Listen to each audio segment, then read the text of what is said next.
Hello, my name is Andreas, and it's wonderful to see so many of you here. I have the pleasure to talk a little bit about two things that I really love. One is learning and development, breaking news, and the other one is gaming. And for a long time, I didn't really realize how much overlap there is between both of them, right? And there's too much to explain around what are the specifics around this, but there's one thing that is really interesting in that. Because as game designers, we think about how can we operationalize fun, how can we make something fun. That's really the only thing that you need to do when you design a video game. I mean, there's a bunch of other things, right? You want to have mechanics, you want to have a story and all that good stuff. But the thing that all of them have in common, whatever genre, whatever you played, they need to be fun at the end of the day. So fun can mean loads of different things, right? What is fun for me might not be fun for Eva, might not be fun for Aki or Najim. Should have chosen some who are not culturally. Nice. But really, that's what they do. They try to operationalize fun. The other thing that is kind of counterintuitive to this is they also need to make a game a challenge, because without a challenge, it's boring, right? Why do we go and play games? Yes, it's to be with others, but it's also to overcome a challenge, right?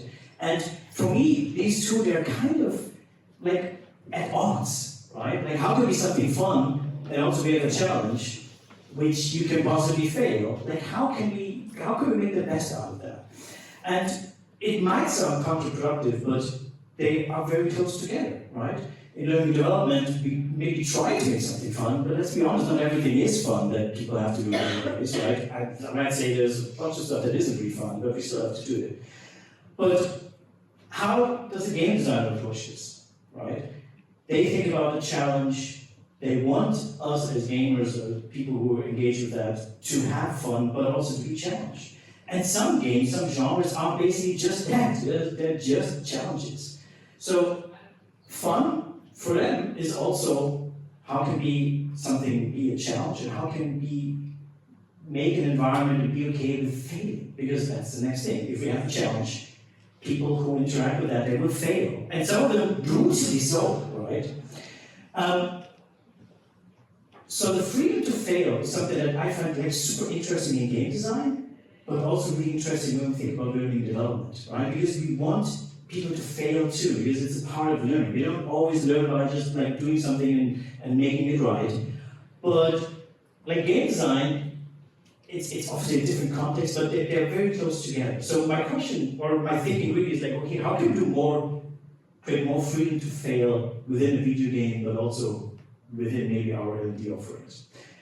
I mean, you cannot do a presentation around video games without looking at Mario. But Mario is a really interesting one because that game started brutally, right? If you think about Mario, if you ever played Mario back in '85, it's just really hard. Where's the fun in that, right? People started playing this game and they were failing constantly, right? But still, it became a classic. And if you think about Mario today, Nintendo's actually really, really good at creating an environment that is fun for loads of different individuals. They're failing all the time, but they still have fun with it. And there's loads of different things that you do around this. I'm not sure if you played the last one, but the last one, for example, has a very personal wellness advocate in the game. There's many other things that you do, but they create a safe environment by having these flowers, right? Which basically, are positive and tell you you can do the challenge, you need to do this crazy mechanic, we believe in you, right? So they create a safe environment for people to actually fail, right? Because that's part of their game. Here's another game, Celeste, which has a wonderful theme, and but it's kind of the same idea, right? So they do different things in game that make it okay to fail. So actually, when you fail, they stop. This is kind of like the tutorial, the intro, and there's a wonderful raven coming about and say, no, here's actually what you need to do to not die, right? So they have kind of a system in place that gets you, that tells you, hey, it's okay, this is a tough part, but hey, here's how you get through the part, right? I'm going to speed up a little bit just to make sure that we can get through everything. Another cool idea is Fortnite, which has the challenge that you actually don't play against the computer, it's not just you actually play against other people. And how they solve this is that they actually don't let you play with other people, at least not in the beginning. So they create the illusion that you're actually playing against other people, you're playing against a computer, right? So then you don't notice, but it's obviously a much more safer environment. I can learn the basics instead of like playing against a player who's done this like 50 hours in already, right? So they have like a really interesting way to do this too. Another interesting way for you to fail is when we think about game design is you need to have loads of different. Am I keep getting kicked out? Oh my god! I won't get kicked out. I just finish this up. So the other thing is with Half-Life is that they allow you to fail by giving you loads of different options. So the choice of a player to go into a certain direction is something the hallmark of video games.